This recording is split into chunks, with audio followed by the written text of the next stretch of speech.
Quería centrar mi presentación en una un poco exposición o presentación de qué es el Congreso, sus funciones y todo eso, pero creo que hay que ir un poquito más allá. Yo creo que hay que ir un poco al sentido de lo que es el Congreso de la República y luego responderé las dos siguientes preguntas respecto a más o menos cómo se desarrolla, cómo puede desarrollarse de manera profesional dentro del Congreso de la República y la segunda y la tercera que tiene que ver con cómo los estudiantes profesionales, futuros profesionales podrían encontrar un espacio de cabida para desarrollar sus talentos y profesiones dentro del espacio legislativo, ¿no? Entonces, en principio, quería participar o parte por una pregunta sencilla, ¿no? Que siempre nos hacemos, ¿no? ¿De qué sirve un congreso, ¿no? Entonces, esa es la pregunta inicial que deberíamos hacernos en tanto ciudadanos, en tanto profesionales, ¿no? Y yo soy economista, entonces siempre he hecho la pregunta de cualquier tipo de institución desde el punto de vista de la utilidad. Y la primera respuesta que siempre intento dilucidar es que cualquier cosa, cualquier entidad, persona, institución, Estado, es útil solo si le sirve a, a los ciudadanos en el caso de un espectro democrático como es el Congreso, ¿no? Y, por ejemplo, en ese sentido, Weber decía que el poder no se mantiene solo por la fuerza o por las normas, sino porque los gobernadores consideran legítimo que quien manda tenga derecho a hacerlo, ¿no? Es decir, la utilidad del Congreso se reviste de legitimidad siempre, ¿no? Y hay dos elementos que siempre hay que tener en cuenta desde el punto de vista de la existencia de una institución como el Congreso, ¿no? Y el primero es que está ahí para distribuir el poder, ¿no? No voy a enseñarles a ustedes más o menos cuáles son los conceptos originales sobre los cuales se generan los poderes del Estado, pero sí se entiende que un Congreso solo sirve porque ninguna persona ni gobernador debería concentrar todo el poder y que la deliberación colectiva es el precio de la libertad, ¿no? Entonces, y aquí vamos un poco aterrizando a la realidad, con esta realidad, ¿no? Y es que se ha cuestionado, y yo no voy a decir si es bien o mal, pero se ha cuestionado mucho al Congreso actual respecto a si es que de verdad se ha respetado ese concepto de distribución del poder, ¿no? Porque se han dado o se han existido vacancias, elecciones de autoridades como finalidad partidaria, blindajes, lo pongo esto entre comillas, porque se ha cuestionado también al Congreso y a los grupos parlamentarios de esto. Y también se ha propuesto, se ha dicho que, que el Congreso ha establecido, ha propuesto leyes que disminuyen el poder de organismos autónomos, ¿no? Entonces, en ese sentido, el actual Congreso no parece que, o pareciera no haber distribuido o no haber sido parte de esta distribución del poder, ¿no? Y lo segundo que se señala es que no tiene que tener un alto costo, ¿no? Como les decía, desde una perspectiva utilitarista, ninguna institución tendría que tener un alto costo. Esto porque se supone que el alto costo, en todo el sentido de la palabra, refleja o es contrario a los beneficios que puede tener para el ciudadano tener una institución, en este caso como el Congreso, ¿no? Entonces, para este caso, tenemos que afirmar que un Congreso solo cumple su propósito cuando representa a la sociedad y controla el poder, en este caso el poder ejecutivo, ¿no? De lo contrario, puede convertirse en una burocracia costosa, ¿no? Que obstaculiza más que lo que construye, ¿no? Entonces, en este sentido, sí se puede incluso hacer un análisis costo-efectividad, ¿no? Y vayamos nuevamente a la realidad, ¿no? ¿Qué se dice del Congreso actual, ¿no? Se dice que el Congreso actual aprobó más o menos más de 1000 leyes. Estamos en la ley más o menos 32.612. Entonces, pareciera no ser útil o en todo caso eh, no ser efectivo el hecho que se supone que los ciudadanos tengan que conocer más de 30.000 leyes, ¿no? Ninguno de ustedes podría decirme ni siquiera 30 leyes o 100 leyes, ¿no? ¿Por qué? Porque se supone que las leyes son las que norman y regulan nuestra existencia como ciudadanos en un espacio colectivo. Sin embargo, la alta producción de leyes no sería símbolo de utilidad, sino más que todo de costos, ¿no? Luego también se ha cuestionado que el Congreso ha aprobado más o menos 25 leyes que amplían o prorrogan exoneraciones, ¿no? Una de las funciones del Congreso, y esto se ha debatido mucho, se supone, es promover leyes que no generen gasto público, ¿no? Y sin embargo, desde el Congreso se han dado normas que si bien podríamos decir que no generan un gasto público directo, sí generan un costo al erario nacional respecto a su aplicación, ¿no? En este caso, se puede señalar que han habido leyes que amplían o prorrogan exoneraciones a distintos sectores de las instituciones, tanto públicas como privadas en el país, ¿no? Y también se ha señalado que el Congreso, y esto es un cálculo, tiene más o menos 220 leyes de orden remunerativo que tiene que ver con nombramientos, regímenes, bonos para ciertos sectores, en este caso del espectro público, ¿no? Entonces, la pregunta la tiene, y en este caso no la puede responder ni desde el punto de vista profesional ni desde el punto de vista funcional, la tiene que responder el ciudadano porque se supone que es el que delega esa responsabilidad al Congreso. Entonces, responder si es útil o no le corresponde a los ciudadanos en un espectro democrático. Ahora, hay que decir que hemos pasado de un concepto, desde una visión de unicameralidad a una visión de bicameralidad en el Congreso de la República. Y en este sentido, sí se han dejado varias cosas atrás, ¿no? Un Congreso unicameral como el que teníamos tenía ciertas características que quiero poner de manifiesto, ¿no? En principio, por ejemplo, se ha dejado la consulta popular, no en el estricto senso, no estricto senso, o sea, sino se ha dejado un poco la posibilidad de que la población pueda tener participación dentro de el sistema democrático que lidera el Congreso de la República, ya que existe una mayor concentración de poder parlamentario por la eliminación del control ciudadano directo, ¿no? Otra de las cosas que se dejó con el Congreso unicameral es la fluidez de las propuestas legislativas, ¿no? Esto lo pueden decir como si fuera propositivo o negativo, ¿no? O sea, resulta que ahora en la Cámara bicameral podría ocurrir que los diputados aprueben una propuesta y que el Senado la modifique o la rechace simplemente. Entonces, las leyes van a tener mayor proceso parlamentario para poder ser aprobadas, ¿no? Otra cosa que se dejó atrás es el equilibrio de poderes, ¿no? eh, la reforma constitucional introducida por la ley esta 31355, que se aprobó en el 2001, limitó expresamente las materias sobre las que puede plantearse cuestión de confianza. Es decir, el equilibrio de poderes se basa en la posibilidad que tanto el Poder Ejecutivo como el Poder Legislativo y el Poder Judicial pueden tener capacidad de autosostenerse o autoeliminarse o establecer controles o límites uno al otro, ¿no? Y en este caso sí se ha reducido un poco, entre comillas, la posibilidad de que el Ejecutivo pueda, vamos a decirlo así, incidir en el Legislativo, ¿no? En este caso, por ejemplo, resolverlo totalmente, ¿no? Y otro elemento que hay que señalarlo es que el Congreso de la República también ha dejado atrás el costo menor, ¿no? Y en esto hay que hacer un poco la crítica al Congreso actual, ¿no? Aparte de otra que se les puede hacer, ¿no? Se ha aprobado una ley mediante la cual el Congreso no puede usar más de 0,6% de la ley de presupuesto de cada año, ¿no? Y eso no es poco dinero, ¿no? Porque si antes, por ejemplo, hace 10 años, el Congreso tenía un presupuesto de alrededor de 700 millones de soles al año, ahora su presupuesto más o menos supera los 1.400 millones, ¿no? Que es más o menos duplicar el presupuesto, ¿no? Y cuando les decía el hacer un análisis costo-efectividad, hay que entender que si con 700 millones el Congreso hacía cierta tarea, con el doble debería hacerlo doblemente mejor, ¿no? Pero no parece ser el caso, ¿no? En este caso sí existe una crítica al Congreso, ¿no? Eh, entonces, deberían ser doblemente mejores los controles, deberían ser doblemente mejores incluso la satisfacción de la ciudadanía por las leyes aprobadas, por los controles políticos realizados, ¿no? Entonces, todo eso ha dejado atrás el Congreso y ha hecho algo que nosotros ¿no?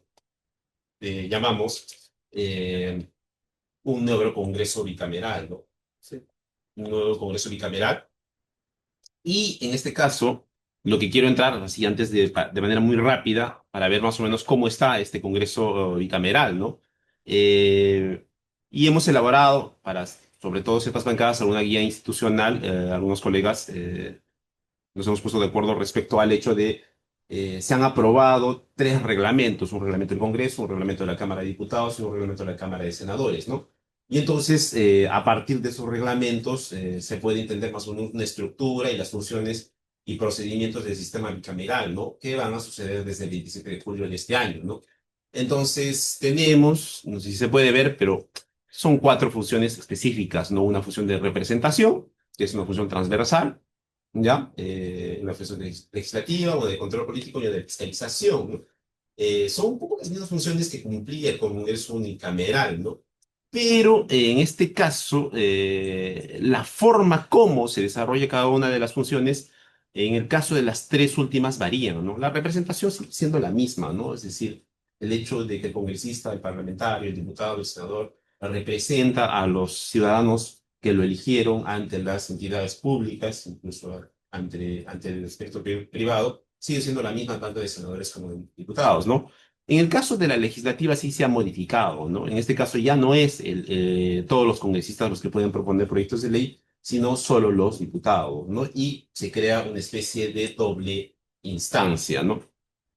En el caso del control político, se trata de vigilar y exigir cuentas al Ejecutivo, entonces las interpelaciones, censuras, preguntas, invitaciones a ministros, pedidos de información, todo eso se sigue desarrollando, solo que ahora se lleva de manera, ¿cómo decirlo? Eh, Bajo un procedimiento. Empieza en la Cámara de Diputados y culmina en la Cámara de Senadores, ¿no? Y la fiscalización sí se realiza por parte de ambas cámaras, ¿no? Estamos hablando de dos cámaras, pero una sola institución, ¿no? Tenemos una Cámara de Senadores de 60 senadores y una Cámara de Diputados de 130, ¿no? Para decir un poco en orden interpretativo de cómo se vería, cómo era el Congreso anterior, ¿no? Teníamos 30 congresistas, ahora lo que vamos a tener es 130 diputados y se incrementa a 60 senadores, ¿no? Entonces, si, digamos, teníamos antes una institución que tenía todo un sistema administrativo, todo un organigrama de funcionarios y de organismos que existían al interior, ahora se cambia totalmente el organigrama, ¿no? Entonces tenemos algunos órganos y espacios compartidos, como es la mesa directiva del Congreso, junto a la Cámara de Senadores y la Cámara de Diputados, la Junta de Portavoces conjunta. Hasta ahora los congresistas tenían representantes a través de los grupos parlamentarios, a quienes se les llamaba portavoces. Ahora va a haber junta de portavoces tanto de la Cámara de Senadores como de Diputados, eso se le llama portavoces conjunta, ¿no? Una comisión bicameral de presupuesto, en la unicameralidad era una comisión de presupuesto, ahora va a ser una cámara, una comisión integrada por senadores y diputados. Existe una comisión permanente, sigue existiendo una comisión permanente, y luego una comisión directiva del Congreso. Entonces, eh, no quisiera entrar, pero voy a entrar así rápidamente porque me gustaría entrar a las dos siguientes preguntas, ¿no? La Cámara de Diputados tiene cierta característica similar a la del Congreso actual, ¿ya? Lo que tengo que un poco marcar como detalle de esto es que las comisiones, que antes en el Congreso existían un poco más de 20 comisiones, ahora se distribuyen, ¿no? Va a haber 16 comisiones en la Cámara de Diputados y más o menos 7 comisiones ordinarias en la Cámara de Senadores. Entonces, si se dan cuenta, se está multiplicando la cantidad de órganos. Al volverse bicameral, se multiplica la cantidad de órganos que van a, supone, hacer, sostener la administración o el sistema funcional y el sistema político en el Congreso de la República, ¿no? Ya no voy a ver, más o menos acá están las comisiones de la Cámara de Diputados. Me paso a la Cámara de Senadores y también, ¿no? Misma estructura que la Cámara de Diputados, tienen un pleno, una mesa directiva, una junta de portavoces, grupos parlamentarios. En este caso ya no son, como en el caso de los diputados, 16 comisiones, no solo son 7 comisiones. Entonces, los dictámenes de los proyectos de ley que se debatan en la Cámara de Diputados luego empiezan a pasar por un filtro y a 7 comisiones que son más pequeñas, ¿no? Entonces, ahí se establece un sistema de revisión, ¿no? Es decir, la Cámara de Diputados elabora propuestas legislativas y es el Senado el que tiene que revisar, pero en números de comisiones menores, ¿no? Eh, las funciones de control político siguen siendo más o menos la misma. Hay que entender que la Cámara de Senadores es una cámara resolutoria, ¿no? Para explicarlo de manera sencilla, ¿no? La Cámara de Diputados puede acusar a un funcionario para inhabilitarlo y quien tendría que votar esa acusación al final es la Cámara de Senadores, ¿no? Y establecer la inhabilitación, destitución del funcionario, ¿no?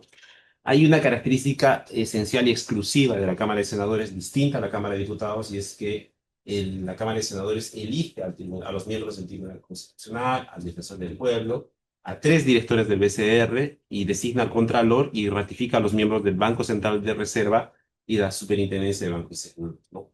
Entonces, en ese sentido, la Cámara de Senadores es independiente. Por eso es que se hablaba o se dice entre los analistas que estamos creando un super Senado, ¿no? Con poderes exclusivos. Y es cierto, ¿no? En este elemento, por ejemplo, tiene poderes exclusivos que la Cámara de Diputados, ¿no? ¿Cómo se aprueba una ley en el sistema bicameral? Bueno, lo digo muy rápido. Se origina en la Cámara de Diputados, el Senado revisa, el Ejecutivo lo promulga o lo observa. Si lo promulga ya se acabó, es ley, y si lo observa, regresa a la Cámara de Senadores y ahí se queda. Y en la Cámara de Senadores o se insiste en la aprobación o simplemente se archiva, ¿no? Entonces, si se dan cuenta, tampoco existe una especie como en las democracias occidentales, donde la Cámara de Senadores puede regresar las propuestas de ley a la Cámara de Diputados para que la vuelvan a elaborar, el cambien. No, todo se decide en la Cámara de Senadores. Por eso se entiende que existe o tenemos el Super Senado. Este,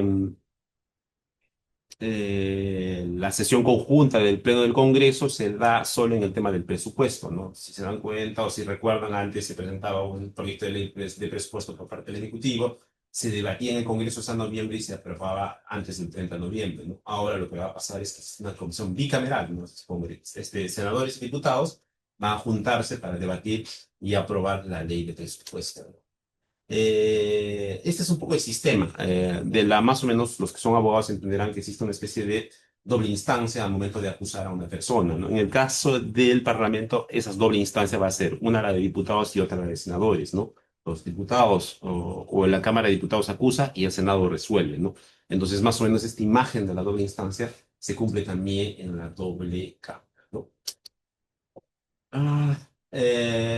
Los umbrales de votación, esto ha modificado un poco porque ahora tanto las leyes como las acusaciones, inhabilitaciones y hasta la misma vacancia ahora pasan por doble filtro, ¿no? Por la Cámara de Diputados y la Cámara de Senadores. Entonces, lo que hace, no sé si para bien o para mal, pues, hace más complicado, por ejemplo, el hecho de sancionar, eh, eh, vacar, inhabilitar a un funcionario público, y esto incluye al presidente de la República, ¿no? Entonces, en ese sentido, podríamos decir que la Cámara Bicameral o va a tener la cosa más complicada al momento, entre comillas, de vacar un presidente, lo que pasa es van a tener que entrar en cierto tipo de acuerdos entre los grupos parlamentarios para poder establecer este procedimiento en dos cámaras, ¿no? Entonces, la cosa se hace más complicada, ¿no? Lo estoy haciendo rápido porque no sé si cuánto tiempo me queda para poder terminar. Sí, le quedan 2 minutos. 2 minutos. Entonces, termino aquí porque ya son ya temas específicos al tema legislativo, pero quería terminar diciendo que las profesiones que hay que tener para poder establecer o para poder participar dentro de la vida parlamentaria son diversas, ¿no? Desde la ciencia política, pasando por la antropología, la sociología, yo soy economista, el derecho, obviamente, es decir, las profesiones son múltiples, las profesiones necesarias para poder trabajar, desarrollar labores profesionales en el concreto son múltiples. ¿Por qué? Porque se necesitan de todos los talentos. Y si a eso le agregamos que las comisiones tienen especialidades como, qué sé yo, agraria, energía y minas, más o menos como la cantidad de ministerios que existen. Entonces, la cantidad de profesionales y la diversidad de talentos de esas profesiones también son necesarias en el Congreso. Las comisiones, por ejemplo, voy a dar uno que son al azar, la Comisión de Trabajo necesita laboralistas, ¿no? La Comisión de Energía y Minas necesita geólogos para poder entender cómo se promueven, establecen, defienden o rectifican las leyes.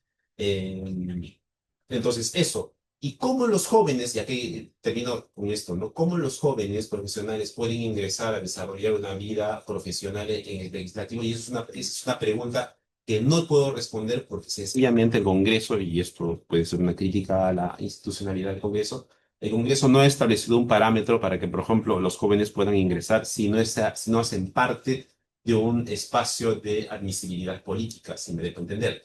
Es decir, no existen convocatorias en el Congreso como para poder contratar nuevos profesionales, no existen procesos de concurso porque todavía están limitados o están bloqueados. Entonces, eso es una parte o es un compromiso que todavía tiene el Congreso de la República para poder ser un espacio abierto a que nuevos talentos y nuevos profesionales puedan participar dentro de la vida institucional del Congreso. Muchas gracias. Sí, en principio, pues, hacer una reflexión sobre, y creo, deberían hacer una carrera en el Congreso, como les decía. Yo creo que lo primero es que desde las partes un poco institucionales, en este caso desde la Universidad San Marcos y los otros espacios institucionales, en ese sentido coincido con Gabriel. eh, eh, lo primero es que hay que abrir esas puertas de Congreso. El Congreso tiene que tener la posibilidad de abrir sus puertas a los jóvenes profesionales para poder permitirles hacerles una carrera o darles una opción de una carrera profesional dentro del Congreso. Creo que en ese tiempo que se aproveche un poco las oportunidades y un poco los talentos que salen de las universidades del Perú, creo que deberían ser aprovechados en su máxima expresión a través de, por ejemplo, el darle apertura a los talentos a los primeros lugares de las universidades, para que podamos tener un poco la lógica, por ejemplo, como la que existe en el BCR, ¿no? Donde los mejores estudiantes de las universidades compiten para poder tener un puesto formativo y desarrollar un proceso formativo dentro del BCR, de la misma manera podría hacerlo en el Congreso.